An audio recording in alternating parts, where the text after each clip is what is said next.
దేవరాగం జ్ఞానయోగం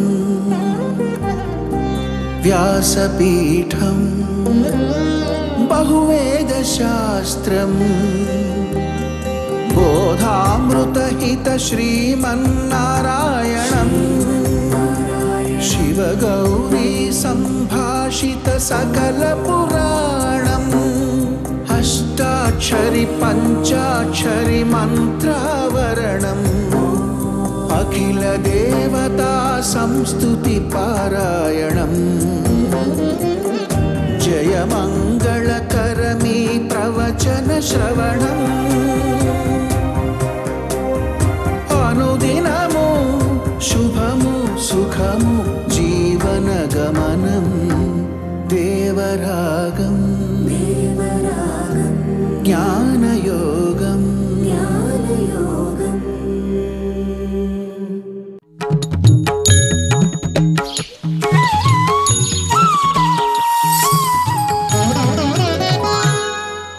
ఆపదామపహర్తారం దాతారం సర్వసంపదాం లోకాభిరామం శ్రీరామం భూయో భూయో నమామ్యహం.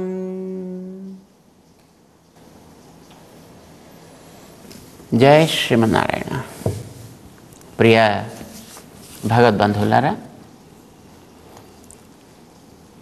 ఒక జీవుడికి ఎంతో కాలం ఎంతో కష్టపడితే ఎన్నో మంచి పనులు చేస్తే తప్ప మనిషిగా పుట్టడం అనేది తటస్థించదు. మానవ శరీరం లభించడం చాలా కష్టతరమైనటువంటి ఒక ఫలితం. ఎందుకు లభించింది మానవ శరీరం అనే దాని మీద పరిశీలన చేసి చెప్పిన మన పెద్దలు ఈ జీవుడికి మళ్ళీ ఈ చక్రంలోకి రాకుండా ఉండేట్టు చేసుకోవడం కోసం ఏర్పడింది ఇది. మళ్ళీ ఇంకొకసారి ఈ కర్మ బంధంలో ఇరుక్కోకుండా ఉండడం కోసం ఏర్పడ్డది మానవ జన్మ. దీన్ని దానికి తగ్గట్టుగా వాడుకోవాలి. ఆ రకమైనటువంటి స్థితిలో వీడు పని చేసి ఇందులోంచి కనుక వీడు సిద్ధుడైతే జన్మ సఫలమైంది అని అంటాం. లేదు అంటే ఆ జన్మ మళ్ళీ వ్యర్థమైంది, మళ్ళీ ఇంకొక జన్మ, ఏ జన్మ మనకి తెలియదు, ఎక్కడికి పెడతామో తెలియదు. ఇది వేదం చెప్పింది. ఇహ చేదవేదీత్ అధ సత్యమస్తి నచేదిహ వేదీత్ మహతి వినష్టి. ఇక్కడ ఉండగా నువ్వు చేయవలసిన పని చేస్తే ఎంతో మంచిది. అధ సత్యమస్తి. లేదు ఇక్కడ నువ్వు చేయవలసింది చేయలేకపోయావు, తెలుసుకోవాల్సింది తెలుసుకోలేకపోయావు. మహతి వినష్టి. ఘోరమైనటువంటి నష్టం జరిగినట్టే లెక్క. ఎంతోమంది మనం చూస్తుంటాం, రోజు వస్తుంటారు పోతుంటారు, వస్తుంటారు పోతుంటారు ఈ జన్మల్లోకి. ఎంతమంది జన్మ యొక్క ప్రయోజనాన్ని పొందేటట్టుగా వాళ్ళు తమ యొక్క కర్తవ్యాన్ని నిర్వర్తించగలుగుతారు అనేది మనకు తెలియదు. ఏమిటి కర్తవ్యాన్ని నిర్వహించడం అనంటే, తనని ఇందులోకి తెచ్చిన వాడెవడు, ఇది గుర్తించాలి. ఇందులోకి వచ్చినప్పుడు తాను చేసే పనిని ఎలా చేయాలి, ఇది తనకి తెలియాలి. అంటే తను ఈ చేసేటటువంటి పని మీద నేను చేస్తున్నాననేటటువంటి భావన కానీ, నా వల్లే జరుగుతోంది ఇది అనేటటువంటి దురభిమానం కానీ, దీనివల్ల జరిగేటటువంటి ఫలితం అంతా కూడా నాకే కావాలి అని అంతటికీ చెందాల్సినటువంటి ఫలితాన్ని ఒక్కచోటకి తెచ్చుకునేటువంటి సంకుచితత్వం అంటాం దాన్ని. అలాంటిది లేకుండా ఉండగలిగితే అదే మంచిగా పనిచేయడం. చేసిన ప్రతి పని భగవంతుడికి అది చెందినది అవుతుందన్నమాట. మనిషికి అలా తెలుసుకోగలిగేటటువంటి జ్ఞానం ఉంది. తెలిసిన దాన్ని, ఆ జ్ఞానాన్ని చక్కగా పండనిచ్చి దానిని ప్రేమమయంగా మార్చి, అది భగవంతుడి విషయంలో సాగేది కనుక దానిని భక్తిగా కనుక చేసుకోగలిగితే, అది భగవంతుణ్ణి ఎప్పుడూ మనలో ఉండేట్టుగా, మనం వానితో ఉండగలిగేట్టుగా తయారు చేయగలిగితే దానికి ఉపాసన అని పేరు, దానికి ధ్యానము అని పేరు, వేదనము అని పేరు, స్మృతి, ఇవన్నీ దానికే పేర్లు. అయితే మనకి ఇవి సాధనాలు అవుతాయి భగవంతుణ్ణి మనలో ఉండేటటువంటి భగవంతుణ్ణి మన అవరోధాలన్నీ తొలగించి తిరిగి మళ్ళీ ఇందులో పడకుండా ఉండేట్టుగా చేయగలిగే అంత అనుగ్రహం ఆయన మన యందు చూపించాలి అని అన్నట్టయితే దానికి మనం చేయవలసింది కూడా కొంత ఉంటుంది కదా. అది కూడా మనకి వేదాలు చెప్పాయి. కానీ గతంలో అక్కడక్కడ ఉండేటటువంటి విషయాల్ని ఒక చోటకి తెచ్చి క్రోడీకరించి వాటికి ఒక వాక్య తాత్పర్యాన్ని నిర్ణయం చేసి అది మనకు అందేటట్టు చూస్తాడనమాట. ఇది భగవంతుడు చేసే పని. ఇందాక మనం అనుకున్నామే, మనం ఏదైనా ఒక తెలివి కలిగి ఒక పని చేస్తూ ఉండేటప్పుడు ఆ వెనకాతలు ఉండేటటువంటి తెలివికే జ్ఞానము అని పేరు పెట్టారు. జ్ఞానము. ఈ తెలివితోటి చేసేటటువంటి పనికి కర్మ, ఆచరణము అని పేరు పెట్టారు. జ్ఞానము వెనకాతల ఉండి నడిపిస్తే సాగేటటువంటి కర్మ అనుష్ఠానాన్ని నువ్వే కనుక అవలంబించినట్లయితే వాడికి మళ్ళీ ఇంకొకసారి ఇలాంటి లోకాల్లోకి రావాల్సిన అవసరం ఉండదు. ప్రేత్య అస్మాత్ లోకాత్ అమృతా భవంతి. అలాంటి వ్యక్తులు అస్మాత్ లోకాత్ ప్రేత్య, ఈ దేహాల్లోంచి, ఈ దేహాలకి కారణమైనటువంటి ఈ ప్రకృతిలోంచి, ఈ కర్మబంధంలోంచి వాడు బయటకు వచ్చి అమృతా భవంతి, తిరిగి మళ్ళీ ఇలాంటి దాంట్లోకి రానవసరం లేనటువంటి అతి ఉత్తమ ఆనందాన్నిచ్చే స్థానమేదో దానిని పొందుతాడు. ఇది మనకి భరోసా ఇచ్చింది వేదం. ఇది ఎలా తేలింది, ఇది ఎలా ఉండాలి అనేది దీన్నే మన ఆచార్యులు భగవద్ రామానుజ ఆచార్య స్వామి వేదాల్లో ఎక్కడెక్కడ ఏ విశేషణాలు చెప్పారో వాటన్నిటినీ జాగ్రత్తగా సేకరించి ఒక చోట కూర్చిపెట్టారు. దానికే భక్తి అని పేరు పెట్టారు. ఆ కూర్చినటువంటి కూర్పులో ఏమేమిటి చెప్పారు? వేదనము, తెలుసుకొనుట, ఇది కూడా భగవంతుని మనకి లభింపచేసే సాధనం అని కొన్ని మంత్రాలు చెప్పాయి. తమేవం విద్వాన్ అమృత ఇహ భవతి. ఇలా తెలుసుకున్నవాడు అమృతత్వాన్ని పొందును అంటే తెలుసుకొనుట ఒకటి తెలిసింది. అయితే అది ఉత్త తెలివా, కేవలం ఇప్పుడు మనకు కూడా తెలిసినట్టుగా తెలియడమా అంటే కాదు. మరిది ఎలాంటి తెలివి కావాలి? నిన్ను వాని సమీపానికి చేర్చగలిగేటటువంటి తెలివి కావాలి. ఆ సమీపానికి చేర్చడం అంటే ఉపాసీత. ఉపాసీత, ఇలా ఉపాసన చేయుడి అని మనకి చెప్తుంది కొన్ని చోట్ల మన వేదం. ఎక్కడెక్కడైతే అలా చేయమని చెప్పిందో దాన్ని జాగ్రత్తగా పికప్ చేసుకున్నారు. అదంతా మొత్తం ఒక రకమైనటువంటి నిన్ను భగవత్ సన్నిధానానికి చేర్చే ప్రక్రియ. దానికి ఉపాసనము అని పేరు పెట్టారు. వేదనము. ఆ వేదనం ఉపాసనాత్మకం కావాలి. అంటే నేను వాడి దగ్గర చేర్చగలిగేది కావాలి తప్ప ఉత్త తెలివి వేస్ట్, అవసరం లేదు. ఇప్పుడు వాడి దగ్గరికి వెళ్ళిన తర్వాత ఏం చేయాలి? మళ్ళీ అది కూడా మళ్ళీ మనకు తెలియాలి కదా.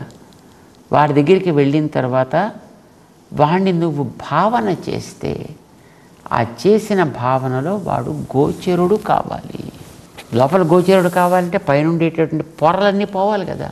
పోయినప్పుడే కదా మనకు అనిపించేది. పోతాయి ఆ పై పొరలన్నీ, తప్పకుండా పోతాయి. భిద్యతే హృదయ గ్రంథి.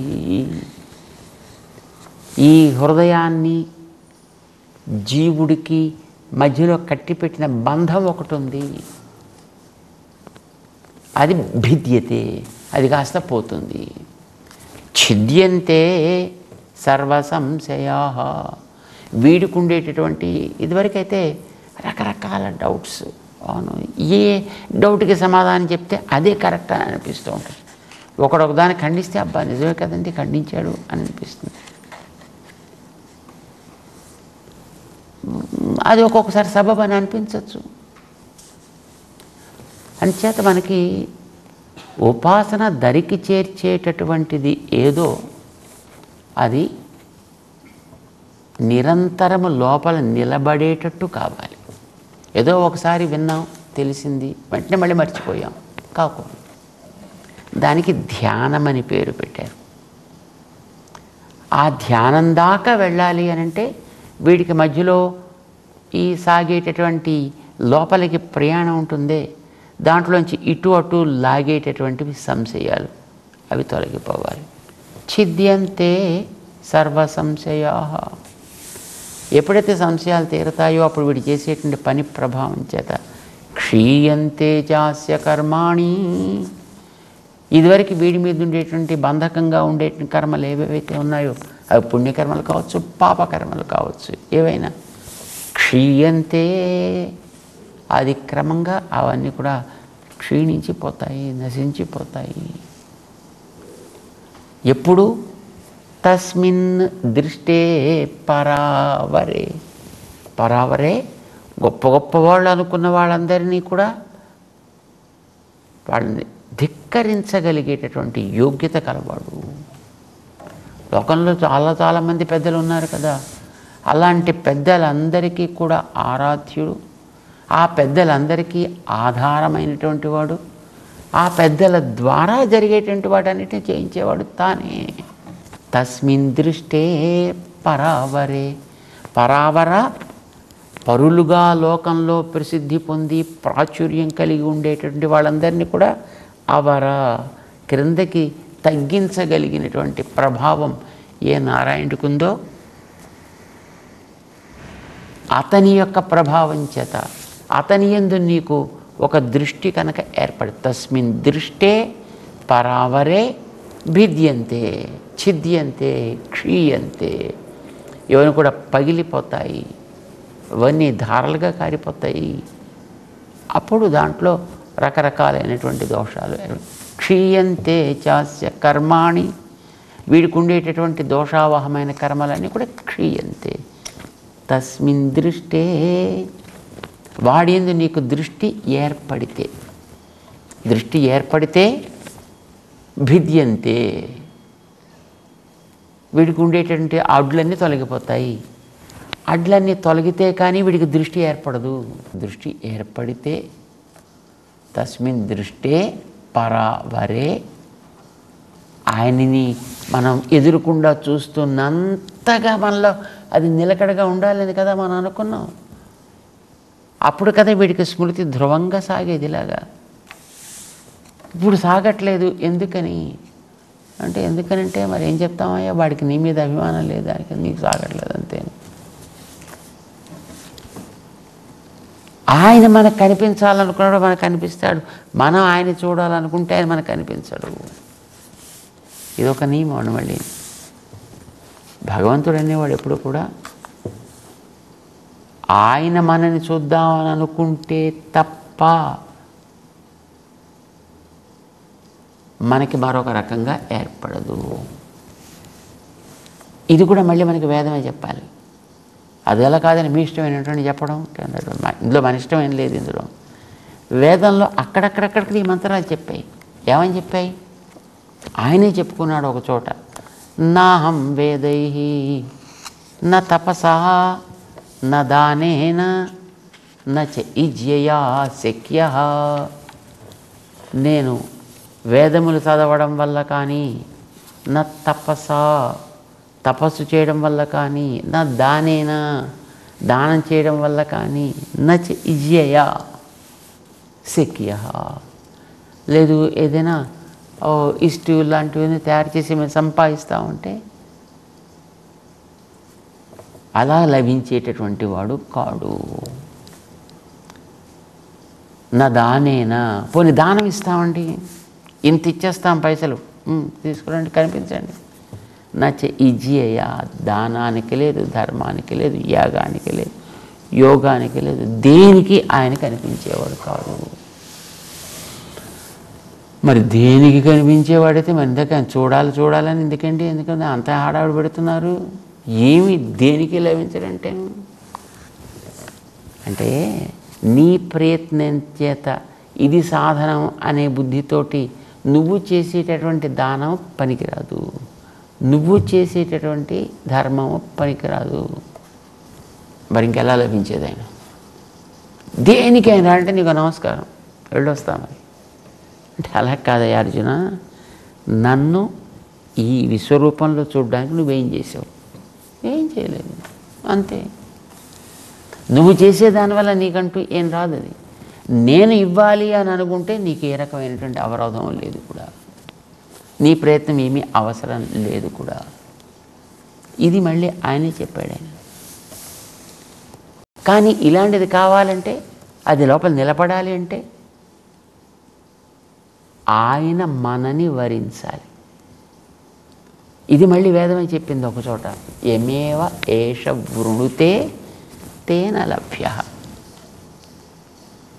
యం ఏష వృణుతే, ఎవడిని ఈ పరమాత్మ వరించునో, తేన లభ్య, వీడి ద్వారా మాత్రమే ఆయన దొరుకుతాడు. ఇది మనకి వేదమే చెప్తోంది మనకి. అయితే మరి వీడేం చేయాలి? వాడి వరించడానికి యోగ్యంగా వీడు ఉండాలంతే. అలాంటి వాడికి మాత్రం తస్యైవ ఆత్మ వివృణుతే తనుం స్వాం, అలాంటి వాడికి మాత్రమే తన యొక్క నిజ స్వరూపాన్ని ఆయన చూపును. అంటే ఆయన చేత వరింపబడాలి, అంటే ఆయన ప్రీతిని పొందగలగాలి. ఆయన ప్రీతిని వీడు పొందాలి, వీడి ప్రీతిని ఆయన పొందాలి.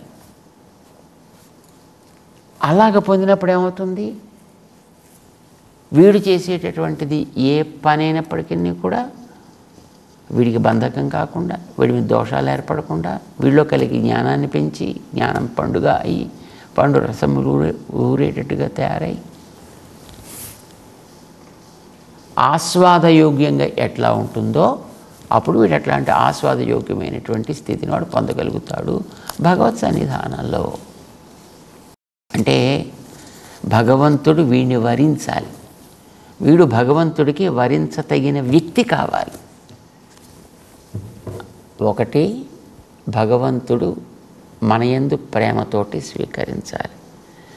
రెండు, అది ఎప్పుడు నిలకడగా ఏకధారగా సాగాలి. వెలిగేటటువంటి దీపంలో ఒత్తి ద్వారా సాగేటటువంటి నూనె ఎప్పుడు దాంట్లో ప్రసరించడం అనేటటువంటిది ఒక క్షణం ఆగింది అంటే దానికి ముందుండే దీపం ఆరిపోతుంది. ఒక క్షణం చాలు దానికి. కొంతసేపు అది ఇవ్వకపోయినా వెనక నుంచి ఆ సప్లైని నేను కాసేపు ఉంటానండి పర్వాలేదు అనుకుంటుందా? నో. భక్తులకి తనని తాను ఆయన చూపించుకోగలిగేటట్లుగా ఆయనకి ప్రేమపాత్రుడు వీడు కావాలి. ప్రీతితో ఏకధారగా మనస్సులో నిలిపి వాడి విషయాన్ని తెలుసుకుని ఆ విషయంలో వీడు కనుక మరింత మరింత శ్రవణం చేస్తూ దానినే వీడు మననం చేస్తూ దానిని ఎదురుకుండా ఉన్నంతగా వీడు భావించగలిగితే అప్పుడు వీడికి భగవంతుని యొక్క అనుగ్రహం కలుగును. దీనికి సింపుల్ పేరు పెట్టారండి, చిన్న పేరు, భక్తి. ఇంత సాగితే దానికి భక్తి అని పేరు పెట్టారండి. అబ్బో మేము కూడా భక్తులమేనండి, ఆ ప్రసాదం త్వరగా పెడితే పుచ్చుకు పెడతామండి అంటే మేము కూడా భక్తులమేనండి, మేము అందరినీ తోసి పారేస్తూ ముందరకు వచ్చి కూర్చుంటామండి అంటే అదే భక్తి కాదు. ఇన్ని లక్షణాలతో కూడుకుంటేనే దాని భక్తి. దానికి అందుకోసం ఒక్కొక్కటి ఒక్కొక్క పేరు. దానికి వేదనం పేరుంది, ఉపాసన పేరుంది, స్మృతి పేరుంది, ధ్రువాస్మృతి. అది నిలకడగా ఉండేటటువంటి స్మృతి కావాలి. దానికి దర్శనం అని పేరుంది. ఇన్ని పేర్లు కలిగినటువంటిది ఒకటే, దాని పేరు సింపుల్గా భక్తి అని అంటాం. అది కలిగిన వాడిని భక్తుడు అని అంటాం. అలాంటి వాడు ఆయన అంగీకరిస్తే అప్పుడు వీడు వాడిని దర్శించగలుగుతాడు. అప్పుడు వీడు వాడికి ప్రీతిపాత్రుడు అవుతాడు. 6వ అధ్యాయంలో చివర యోగినామపి సర్వేషాం మద్గతేనాంతరాత్మనా శ్రద్ధావాన్ భజతే యో మాం సమ్మే యుక్తతమః. ఎవడైతే నన్ను నిరంతర ప్రీతితోటి భజన చేస్తుంటాడో వాడంటే నాకు చాలా ఇష్టం అన్నాడు ఆయన. భజన చేయడం అంటే మన ఉద్దేశం గంటలు తీసుకుని లేదా కర్రలు తీసుకుని ఇలా కొడుతూ వాయించడం, అది భజన అని మన ఉద్దేశం. సామాన్యంగా ఎవడెవరాలు కూర్చుంటే వాడల్లా భజన చేస్తున్నాడు అంటాం, వాడిని భక్తుడు అని అంటాం. వాళ్ళు ఎంత భక్తి ఎలా పొంగిపోతుందో అని అంటాం. కానీ అలా చేస్తేనే వాడు భక్తుడని కాదు. ఈ భావన క్రమం అంతా లోపల ఎవరిలో సాగుతూ ఉంటుందో వాడిని తెలియాలి, వాడు కారణమని తెలియాలి, తను వాడికి చెందిన వాడిని తెలియాలి, వాడి గుణాలు తెలియాలి, వాడి విభూతి తెలియాలి. ఇదంతా తన కోసం ఆయన ఏర్పరిచాడని తెలియాలి. తన కోసం ఏర్పడినటువంటి ఇంతటిని కలిగిన వ్యక్తిగా ఆయనను గుర్తిస్తున్నావా లేదా? ఇప్పటిదాకా అర్జునుడు ఆత్మసాక్షాత్కారం కలిగితే ఆత్మను తెలుసుకుంటే అయిపోయింది, మొత్తం అంత యోగ్య మారిపోయాను అనుకున్నాడు ఆయన. కానీ అలా ఉండే యోగ అంటేనే నాకు చాలా ఇష్టమయ్యా అన్నాడు ఆయన. మరి అలా ఉండాలంటే మరి నువ్వెవడు ఎంతకేని? ఇది తెలియాలి కదా. నువ్వెవడవో తెలిస్తే అప్పుడు నీ యందు ప్రీతి కలిగి ఉండడం అంటే ఏమిటో తెలుస్తుంది. అప్పుడు నీకు సేవ చేయడం అనేటువంటి తటస్థిస్తుంది. మరి ముందర నువ్వెవడు అసలు? నాకు తెలుసు నువ్వు కృష్ణుడివి అని, కానీ నువ్వు కృష్ణుడు అంటే కృష్ణుడేనా? నువ్వు మాకు కనిపించేటట్లుగా ఒక ఆకృతి కలిగి ఉండి మాతోటి పాటు తింటూ తిరుగుతూ కొడితే కొట్టించుకుంటూ ఆటలాడుతూ పాటలు పాడు నువ్వేనా? వెనకాతల 4వ అధ్యాయంలో తన అవతార రహస్యాన్ని కూడా తను చెప్పాడు. ఎందుకోసం ఇట్లా తను ఈ లోకంలోకి వస్తాను అని కూడా చెప్పాడు ఆయన. దుష్కృతులను తొలగించడం కోసం తాను వస్తాను, సజ్జనులని ఆనందింపచేయడం కోసం నేను వస్తా.